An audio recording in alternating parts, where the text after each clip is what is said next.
I'm, again, Keisha Mabry, and I'm an author, speaker, and social entrepreneur. And my whole life goal is to really change the world one connection at a time. I wish I had some fairy tale story, but it really started when I turned 25.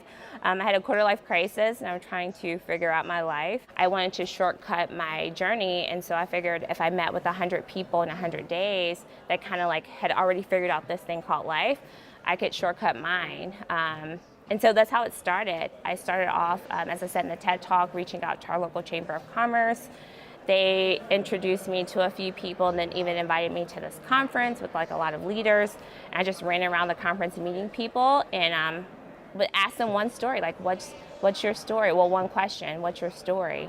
And then how did you know that what you're doing now is what you wanted to do? And so they started telling me like all of their stories of like love and leadership and success and happiness and what that meant to them. And then after each one, I would ask like, hey, can you connect me with someone else? And so I did this for about 3 months. And when I looked up, I had met with 100 people, and I had just learned so much about their stories. And their stories allowed me to figure out what I wanted to do with mine. So then I realized I wanted to do Teach for America, which is how I got to St. Louis. And I didn't know anyone here, so I said I would repeat the same thing. And so I met 100 people here. And that's just been my thing. Like anytime I'm in a new experience or anytime I'm in a new situation or a new job or at a fork in my life, I go meet with 100 people.